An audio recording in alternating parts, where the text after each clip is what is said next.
함께 보실 하나님의 말씀은 갈라디아서 4장 4절에서부터 7절까지 말씀입니다. 함께 본문 말씀 읽겠습니다. 시작. 때가 참에 하나님이 그 아들을 보내사 여자에게서 나게 하시고 율법 아래 나게 하신 것은 율법 아래 있는 자들을 성령하시고 우리로 아들의 명분을 얻게 하려 하심이라. 너희가 아들이므로 하나님이 그 아들의 영을 우리 마음 가운데 보내주사 아빠 아버지라 부르게 하셨으니 그러므로 내가 이후로는 종이 아니요 아들이니 아들이면 하나님으로 말미암아 유업을 받을 자니라. 아멘. 사도신경은요 성부, 성자, 성령 하나님에 대한 신앙 고백으로 이루어져 있죠. 그 중에 첫 번째가 성부 하나님에 대한 신앙 고백입니다. 전능하사 천지를 만드신 하나님 아버지를 내가 믿사오며, 이것이 첫 번째고요.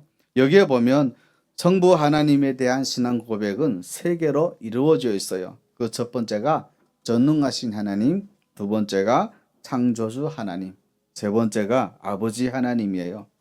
근데 이 중에 첫 번째, 두 번째는 저희가 지난주에 살펴보았습니다. 오늘은요 아버지 하나님에 관해서 살펴보려고 합니다.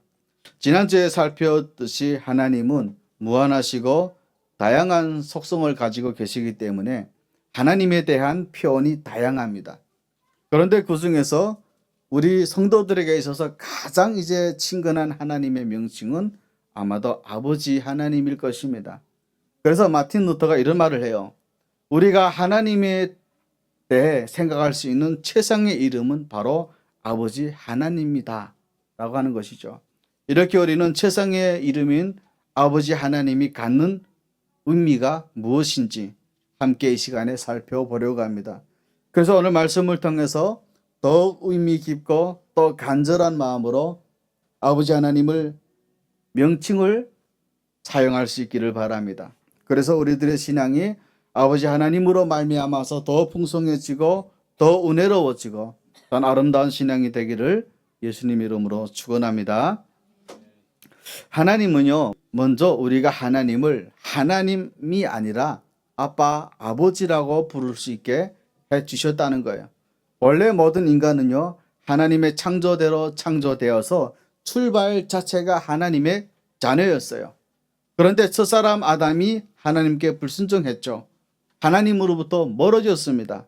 그래서 결국은 죄와 마귀의 종이 되어버리고 말았죠.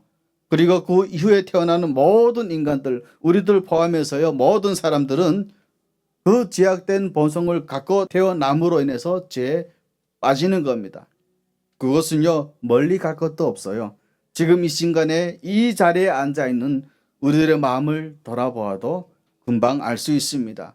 아마 지금 이 순간에도 우리들 마음에는 어떤 분들의 마음속에는 뭔가 제약된 마음, 하나님 앞에 옳지 못한 마음들이 움직이고 있을 것입니다.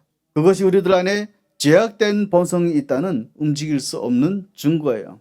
그리고 그 결과 인간들이 이 땅에서 사는 동안에도 늘 염려하고 근심하며 살아가다가 어느 순간 육체적인 죽음을 맞이하는 거죠. 그런데 더 안타까운 것은요 육체적으로 죽어버리면 다 끝나는 것이 아니더라고 하는 것입니다.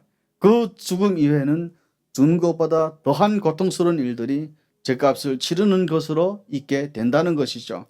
그런데 하나님은 그런 우리를 포기하지 않으셨습니다. 독생자 아들 예수 그리스도를 보내주셔서 그분으로 하여금 우리 모두의 죄를 대신하고 속죄의 제물로 십자가에서 죽게 하셨어요. 그래서 그 예수님의 속죄하는 죽음을 믿음으로 받아들이는 자들에게는 죄가 용서되어지게 할 뿐만 아니라 하나님의 자녀가 되는 권세를 주셨다는 것입니다. 사실 전능하신 하나님이 내 아버지가 되고 내가 그 하나님의 자녀가 된다고 하는 것은요 정말로 대단한 일이 아닐 수가 없습니다. 우리 4절 5절 말씀 제가 읽도록 하겠습니다. 때가 참에 하나님이 그 아들을 보내사 여자에게서 나게 하시고 율법 아래에 나게 하신 것은 율법 아래에 있는 자들을 성령하시고 우리로 아들의 명분을 얻게 하려 하심이라, 이렇게 말하는 것입니다. 여기서 말하는 이 아들의 명분이라는 말은요 로마 제국시대 때 법률적인 용어인데요 양자가 되었다는 말이에요. 그런데 당시 로마법에 의하면요 양자권을 얻었잖아요. 그러면 친자식이 아니었어도 친자식과 하나도 다를 바 없는 동일한 권리를 부여받게 되었다는 것입니다. 그런데요, 우리 모두도 원래는 죄로 말미암아서 하나님의 진노를 받을 수밖에 없는 존재들이었지만 하나님께서는 그의 아들 예수 그리스도의 십자가의 은혜를 통해서 아무런 조건 없이 저와 여러분 우리 모두를 아들들이 되게 하셨다는 것입니다. 그리고 하나님은요, 그 보증으로 말미암아 우리에게 성령을 부어주셨어요. 그래서 우리들로 하여금 하나님을 아버지라고 부를 수 있게 해주셨다는 것입니다. 여러분 6절에 보시면 너희가 아들이므로 하나님이 그 아들의 영을 우리 마음 가운데 보내사 아빠 아버지라 부르게 하셨다라고 말씀을 하고 있습니다. 여러분 아십니까? 여러분은 지금 하나님을 아버지라고 부를 때 아무런 문제가 없으시죠? 혹시 하나님더러 아버지 하는데 뭔가 막 옆집의 아저씨를 부르는 것 같고 뭔가 어색하고 껄끄럽고 그런 소름 돋는 분 계신가요? 그런 분이 있다면 여러분 그분은 너무나도 죄송하게도요, 교회를 20년 30년을 다니셨어도 미안하지만 그런 분들은 아직 하나님의 자녀가 아닙니다. 쉽게 말하면 구원 못 받았다라고 말할 수가 있습니다. 우리들이 오늘도 하나님을 아버지 하는데 아무런 지장이 없다는 것은 그 증거가 뭐냐면 우리들 안에 성령이 함께 계시다고 하는 증거가 됩니다.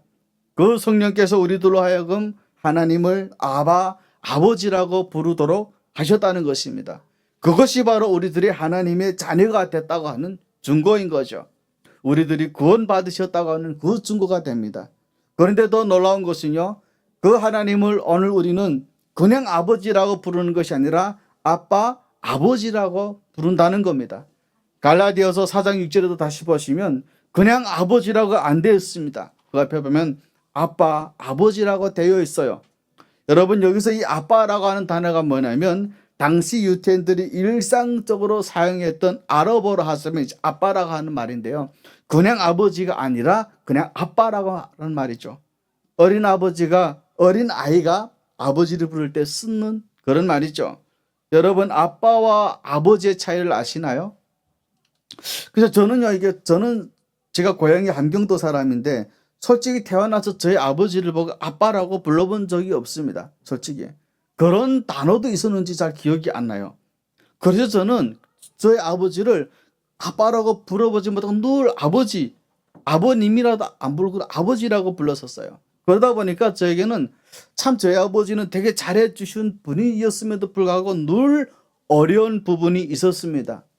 마찬가지로 어느 날 우리 아버지들을 생각할 때 그래서 항상 해초리를 들고 뭔가 우리가 행실을 조금만 잘못해도 벌 주실 것 같은 그런 무서운 분으로 아버지라고 하면 보통 느껴진다는 것입니다.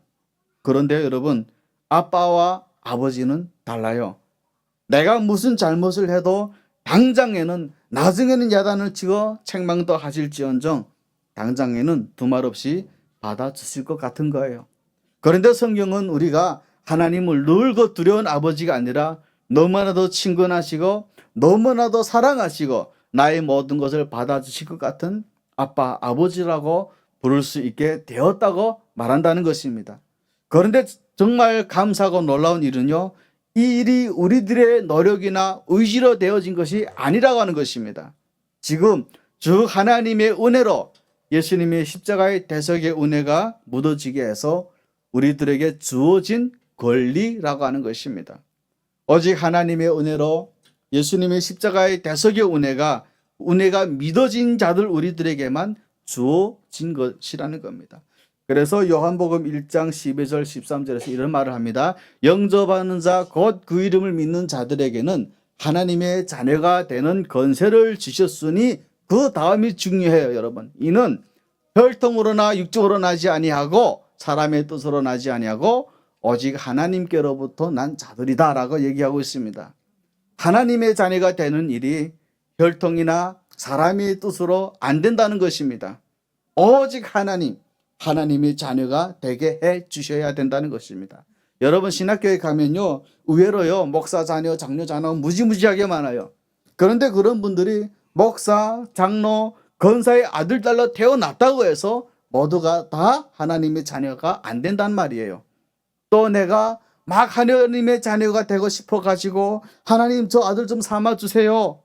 또 그 하나님께 잘 보이려고 막 착한 짓 하고 이쁜 짓 하고 열심히 선하게 살아서 되는 것도 아니라고 하는 것입니다. 오직 하나님께서 성령님을 보내주셔서 그 성령으로 말미암아 born again, 거듭난 사람들에게만 주어지는 특권이라고 하는 것입니다. 그래서 요한복음 3장 5절 이런 말씀이 있는데요. 예수님께서 대답하시되 진실로 진실로 내게 이르노니 사람이 물과 성령으로 나지 아니하면, 거듭나지 아니하면 하나님 나라에 들어갈 수 없다라고 말씀하고 있습니다.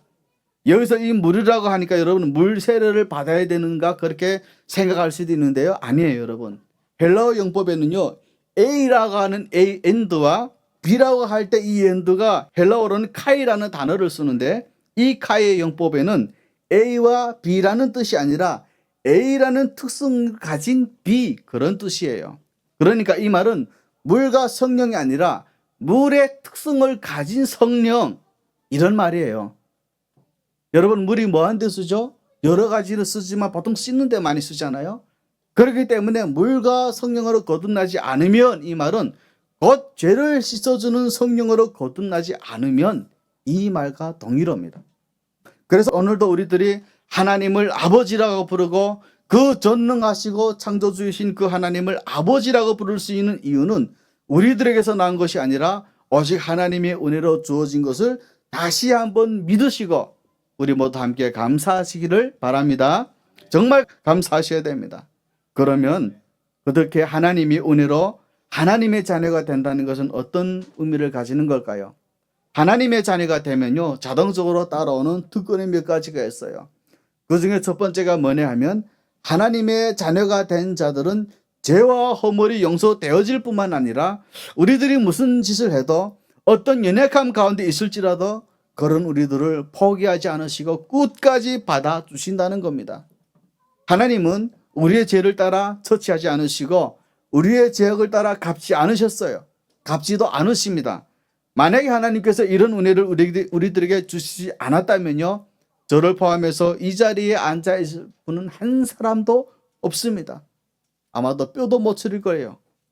그런데 더 놀라운 것은 그 은혜를 처음에만 주시는 것이 아니라 끝까지 거두지 않으시고 베풀어 주신다는 것입니다. 처음에는 저 용서해 준 다음에 그래 내가 용서해 줬으니까 너희들 어떻게 사는가 한번 볼까 하시면서 조금이라도 잘못하면 내치시고 이러지 않으신다는 겁니다. 우리들을 끝까지 포기하지 않으시고 이 땅에 삶을 마치는 그날까지 우리들을 끝까지 용납하시고 받아주신다는 거예요. 로마서 8장 15절 이런 말씀이 있어요. 너희는 다시 무서워하는 종의 영을 받지 아니하고 양자의 영을 받았으므로 우리가 아빠 아버지라고 부르짖느니라라고 말씀하고 있습니다. 여러분, 종의 영과 양자의 영은 어떤 차이가 있을까요? 이것은요, 주인의 아들인 직원과 주인의 아들이 아닌 직원의 차이를 잘 생각해 보면 압니다. 똑같은 주인 밑에서 일해도요, 주인의 아들은요, 일 좀 잘못해도 그것 때문에 자기가 잘릴 것을 걱정 안 합니다. 이유가 뭐죠? 아들이니까. 딴 이유가 없어요. 아들이니까 그런 거예요. 그런데요, 아들이 아닌 직원은요, 초라하고 일하면서도 늘 주인의 눈치를 봐요. 혹시 내가 주인 밖에 나서 이 일자리를 잃어버리면 어떻게 하나? 우리 가족 다 굶어 죽는데 어떻게 하지? 열심히 일을 하면서도 그 주인의 눈치를 본단 말이에요. 이게 주인의 아들과 아들이 아닌 직원의 차이라고 하는 것입니다. 그런데 우리가 종의 영을 받지 않고 아들의 영을 받았다고 하는 이 말은 우리가 하나님의 자녀가 된 것이지 하나님 나라의 직원이 아니라는 의미인 것이죠.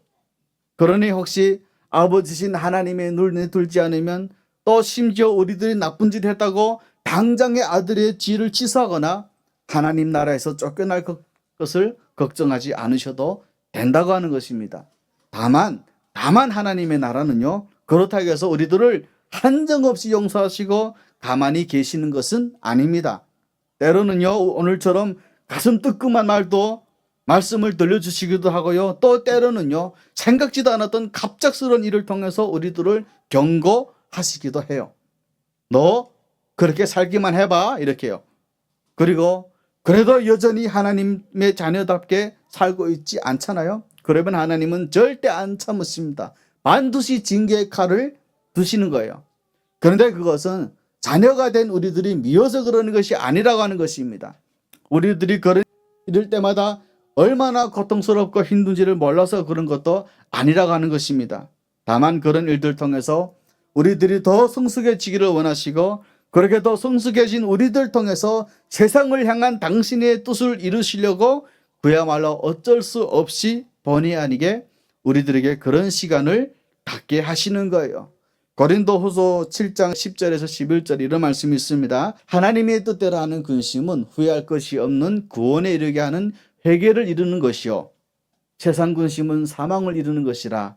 보라, 하나님의 뜻대로 하게 된 이 근심이 너희로 말미암아 간절하게 하며 얼마나 변증하게 하며 얼마나 분하게 하며 얼마나 두렵게 하며 얼마나 사모하게 하며 얼마나 열심히 있게 하며 얼마나 벌하게 하였는가.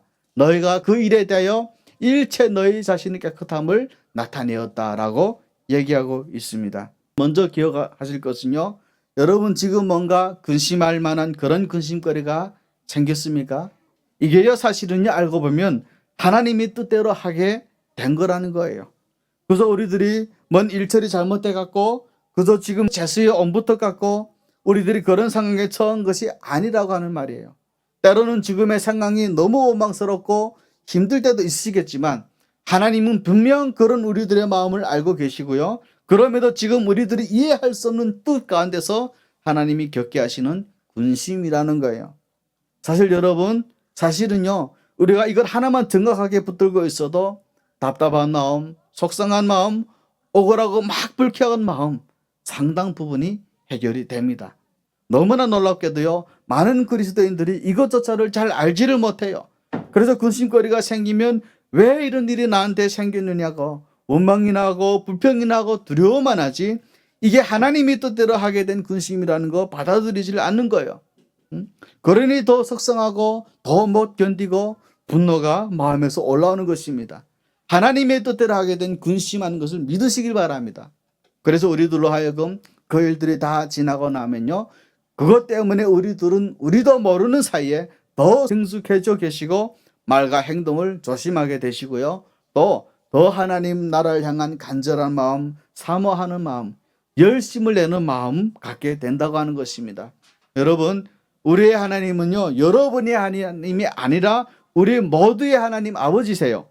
나만의 하나님이 아니고요 우리 모두의 하나님이시라는 거예요.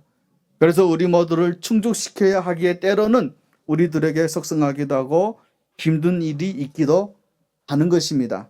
어찌됐든 우리는 좀처럼 이런 일들이 있지 않으면 영원한 나라를 사모하지를 않아요. 당장의 이 땅에서의 삶이 더 중요해요. 그런데 힘든 일을 몇 번 겪고 나면 어느 순간 저절로 이 땅을 향한 욕심들이 사라집니다. 죽음을 몇 번 겪어보면요 결국 이 땅에서의 삶이 저 천국보다 소중하지 않다는 것을 알아요. 이렇게 해도 저렇게 해도 결국은 아무것도 아니라는 것을 깨닫게 될 때, 그때 비로소 우리의 눈을 들어서 영원한 나라를 바라보게 되는 것입니다. 그래서 하나님께서는 오늘도 우리들에게 그 뜻하지 않은 그런 일들도 생기게 하는 것입니다. 두 번째로 하나님은 우리가 이 땅에서 삶을 살아가는 동안에도 우리의 모든 필요한 것들을 챙겨 주신다는 겁니다. 아버지께서 우리들에게 베풀어 주신 가장 큰 사랑은요 돈 잘 벌리게 하는 것이 아닙니다. 여러분, 자식들이 좋은 대학 가고 팁 많이 주는 직장에 취직하고 그거 아니에요. 우리들에게 베풀어 주신 가장 큰 은혜는요 말할 것도 없이 자격도 없고 공로도 없는 우리들을 위해서 그의 아들 예수 그리스도를 희생해 주신 사랑이라고 하는 것입니다.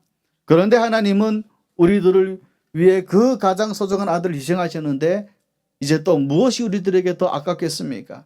다시 말하면 우리들에게 그것이 정말 필요하다면 건강입니까? 우리들에게 지금 돈이 필요하세요? 그럼 직장이 필요하신가요? 어떤 포지션이 필요할까요? 아니면 여러분 스테이터스가 필요할까요? 그게 우리들에게 정말 필요하시다면 하나님은 얼마든지 우리들에게 주실 수 있습니다. 왜냐하면 하나님은 우리들을 위해서 당신의 가장 소중한 것을 이미 희생하셨어요. 그래서 뭐가 더 우리들에게 하나님께서 아까우시겠습니까? 이미 우리들에게 수천만 불의 체크를 이미 주셨는데 100불짜리, 1000불짜리 체크가 뭐 아깝겠냐 하는 거죠. 로마서 8장 23절에도 이런 말씀하십니다. 자기 아들을 아끼지 않으시고 우리 모든 사람을 위하여 내어주신 이가 어찌 그 아들과 함께 모든 것을 우리에게 주시지 아니하겠느냐. 실제로 아버지 하나님은요, 우리에게 필요한 모든 것들을 공급하고 계십니다. 그래서 여러분은 잘 아시는 마태복음 6장 20절의 말씀에 보면 이런 말씀이 있죠. 26절의 말씀 보면 공중의 새를 보라. 심지도 않고 거두지도 않고 창고에 모아 두리지도 아니하되 너의 하늘 아버지께서 기르시나니 너희는 이것들보다 귀하지 아니하냐. 이 믿음이 없는 자들아 라고 말씀을 하시는 겁니다. 하나님이 정말 필요하시다면 진짜로 주신다니까요, 여러분. 이걸 우리는 믿어야 됩니다. 그런데 왜들 그렇게들 염려하고 왜들 그렇게 안달이 나 있는지요? 왜들 그렇게 조바심을 내는지요? 우리가 너무나 답답해서 아무런 기도도 할 수 없을 때 그냥 아버지 하고 외마디만 소리쳐도요, 하나님은 내 속사정을 아시고 그렇게 도와주시는 분이십니다. 심지어는요, 우리가 하나님께 아무런 청구를 하지 않았어도 우리의 마음의 손을 알고 들어주신다는 것입니다. 저는 여러분 처음 예수님을 믿고 처음 신앙생활 할 때 무언가가 마음으로부터 오는 뜨거움을 좀 느낄 수가 있었죠. 그래서 처음으로 기도라는 것을 하면서 하나님께서 제게 많은 사랑을 주시기를 기도해 왔어요. 인간적으로 생각해 본다면 오늘날 제가 사랑을 줄 수 있는 그런 환경에서 자란 것도 아닌데 많은 이들을 하나님의 사랑으로 같이 품으면서 갈 수 있다는 은혜가 얼마나 저한테는 감사한지 너무나도 신기하다는 것입니다. 그리고 심지어 제가 구하지 않은 것까지도 하나님께서는 미리 아시고 주시는 분이십니다. 그래서 여러분, 저는 그런 하나님을 경험하게 되었다는 것이 때로는 저희 신앙생활은 너무나도 감사하고 기쁩니다. 또 신기하지 않아요? 저뿐만이 아니라 이 자리에 앉아 계신 모든 분들의 소원을, 심지어 여러분들이 구하지 않은 것까지도 그 소원을 들어주시는 분이 바로 하나님이시라고 하신 겁니다. 지금 당장 그걸 체감을 못하지만 조금 시간이 흘러보면서 자신을 하나님 앞에 더 갖다 대보세요. 아, 그때 마음의 심중에 내가 기도를 하지는 않았지만 내 마음의 심중에 하나님 나 이것 좀 필요합니다라고 했던 것들이 어느 순간에 이루어져 있는 것을 우리는 보게 됩니다. 그때는 이런 고백을 할 겁니다. 아, 하나님이 함께 해주셨구나. 이런 좋은 아버지 하나님을 여러분 찬양하시기 바랍니다. 이 좋은 하나님을 여러분 의지하고 믿으시길 바랍니다. 다만요, 내가 소원하고 기대한 것이라고는 항상 들어주지는 않으십니다. 아까 얘기했잖아요. 우리의 아빠는 나의 아빠뿐만 아니라 우리 모두의 아버지예요. 그렇기 때문에 내 기도만 들어줄 수 없으신 겁니다. 여러분 생각해 보세요. 어떤 대학에 들어가기 위해서요, 10명이 정원인데 100명이 어플라이를 했어요. 그러면 그 중에 100명 중에 20명이 다 크리스찬이에요. 그러면 그 사람들도 기도 안 했겠어요? 그러면 그 20명의 기도를 하나님이 다 들어줘야 됩니까? 그럴 수가 없는 거예요. 하나님한테는 우리들의 소원과 우리들의 마음은 알지만 안 들어주실 때가 있어요. 그러나 그것은 우리들의 마음의 소원을 몰라서가 아니고 우리들의 정성이 부족해서도 결국은 아닙니다. 하나님께서 또 다른 계획을 갖고 계시기에 우리들의 기도에 응답하지 않으시는 것뿐이에요. 그러니 그런 하나님을, 그런 아빠를 여러분 섭섭하게 생각하지 마십시오. 하나님은 그 일을 통해서 뭔가 또 다른 계획을 갖고 계시는 것입니다. 마지막으로 세 번째로 하나님은 하나님의 나라를 기업으로 물려받게 하신다고 하는 것입니다. 갈라디아서 4장 7절에 보면 아들이면 하나님으로 말미암아 유업을 이을 자다라고 말씀을 하고 있습니다. 여러분, 원래 이 유업 혹은 이 기업이라는 단어가 구약 성경에는요, 나할이라는 단어를 씁니다. 이 뜻이 뭐냐 하면 유산이라는 뜻이에요. 근데 사실 이 기업이라고 하는 단어가 구약 성경에 쓰일 때는요, 다양한 몇 가지 뜻이 있죠. 그 기업 자체가 하나님의 의미도 있고요. 심지어는 그 기업 자체가 하나님 나라의 백성이라고 하는 의미도 있고요. 그런데 이 구약 성경에는 거의 대부분이 이 기업은 주로 어떤 뜻으로 쓰이냐면 이스라엘 백성들에게 주어진 땅의 의미를 갖는다는 것입니다. 가나안 땅, 그리고 그것은 애초부터 자신들의 노력으로 정복해서 얻은 것이 아니라 하나님께서 선물로 나눠주신 것으로 인식되었어요. 그래서요, 구약 성경에서 처음으로 하나님께서 자기 백성들에게 땅을 기업으로 주실 것을 약속한 말씀이 최초로 등장한 말씀이 창세기 17장 8절이었어요. 내가 너와 내 후손들에게 내가 고려하는 이 땅, 곧 가나안 땅을 주어 영원한 기업이 되게 하고 나는 그들이 하나님이 되겠다라고 말씀을 하셨습니다. 하나님이 아브라함과 아브라함의 후손들에게 너희들이 거류할 땅, 가나안 땅이죠. 그 가나안 땅을 주어 영원한 기업이 되게 하시고 나는 그의 하나님이 되겠다. 기업이라는 단어가 드디어 등장하죠. 그런데 신약시대가 되면서 이 기업은 헬라어로 쿨레로노모스라는 단어를 쓰는데요. 그 의미가 땅의 개념에서 좀 더 발전합니다. 확장하죠. 그래서 꼭 땅만을 의미하는 것이 아니라 하나님의 나라 백성들이 누리고 살게 될 모든 축복, 자신은 하나님의 나라 그 자체를 의미한다는 것입니다. 다시 말하면 구약시대 이스라엘인 하나님으로부터 기업을 받은 것 같이 신약시대에도 새 이스라엘, 영적 이스라엘이 보다 나은 기업을 받을 것을 언급하고 있는데, 이 보다 나은 기업이라고 하는 것은요, 하나님 나라와 그 하나님 나라에서 누리게 될 그 일체의 모든 축복을 의미하는 것이다 라고 하는 것입니다. 그리고 이것은 이 땅에 사는 동안 누리는 것뿐만 아니라 죽은 다음에 영원한 하나님의 나라를 얻게 될 것을 포함하는 것입니다. 그리고 사실은요, 구약 백성 사람들이 이 기업의 뜻을 정확하게 이해하지 못했기 때문에 알지 못했는데, 이미 구약 성경 안에도요, 이 기업이라고 하는 의미가 절대로 여러분 땅만을 의미하는 것이 아니라 영원한 하나님의 나라를 의미한다는 것이 이미 계시되어 있습니다. 구약 백성들은 그걸 잘 몰랐어요. 그래서 창세기 23장 15절에 보면 보이는 땅을 내가 내 후손 자손들에게 주리니 영원히 이루리라고 말씀을 하셨던 것입니다. 그러니까 여러분, 구약 백성들에게 주어진 가나안 땅, 기억조차도 사실은 하나님이 그 땅만을 말하는 것이 아니라 영원한 하나님의 나라를 포장하는 개념이었는데, 그들은 그것을 알지 못했던 거죠. 눈에 보이는 땅만을 이제 보았던 것입니다. 그래서 오늘날 우리가 하나님의 기업을 상속하게 되었다 하는 이 말은 하나님의 나라의 축복, 그 영원한 하나님의 나라를 얻게 되었다고 하는 것입니다. 죽어도 끝이 아니라 죽음 후에도 영원한 하나님의 축복된 나라가 우리들에게 주어져 있다고 하는 것입니다. 여러분, 예언자적 상상력이라는 책을 썼던 월터 브루그만의 책에 이런 얘기가 있어요. 여러분, 파라오 이집트 왕이요, 가장 많이 썼던 말이 뭔지 아세요? 영원이라는 말을 많이 썼다고 합니다. 세상의 부와 영화를 다 누려보았을 이 애굽의 왕이 영원이라는 말을 가장 많이 썼다는 것은 결국 그 자신이 세상에서 누리는 부귀영화가 헛된 것이라는 것을 알았다는 거죠. 그래서 이집트의 왕들은 죽은 다음에 자기 몸을 미라로 만들었던 것입니다. 영원을 사모하기 때문이죠. 그런 의미에서 오늘날 세상 사람들은요, 이 월터 브리그만이 말했던 것처럼 종교 가운데 살아가는 것 같아요. 세상 것들이 나를 행복하게 해줄 것이라고 철수같이 믿고, 그렇기 때문에 오늘도 그 세상의 것들을 위해서 죽으라고 열심히 일하고 산다고 하는 것입니다. 그런데 그것은요, 결국 세상 사람들을 기만하는 것입니다. 죽음에 대한 사람들의 태도를 연구한 로버트 리부튼의 말을 인용해서 월터 브리그만 이런 말을 해요.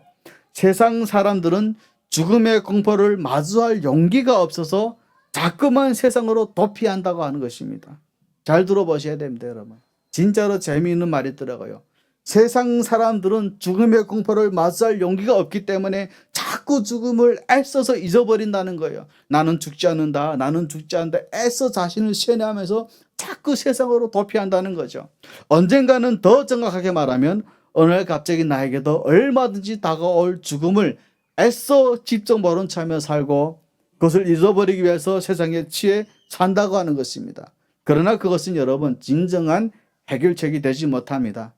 진정한 해결책은요, 애굽의 파라오의 대적에서 하나님께서 모세를 통해서 선포한 진정한 기업, 영원한 하나님의 나라를 바라보는 것입니다.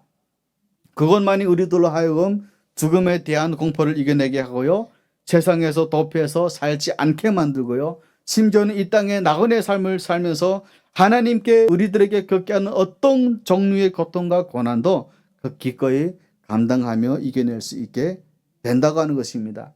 여러분, 제가 이 어려운 시국에 교척을 하면서도 왜 두렵지 않을 수 있었을까요? 어려울 수는 있어도 여러분 그걸로 인해 두려워하지는 않았습니다.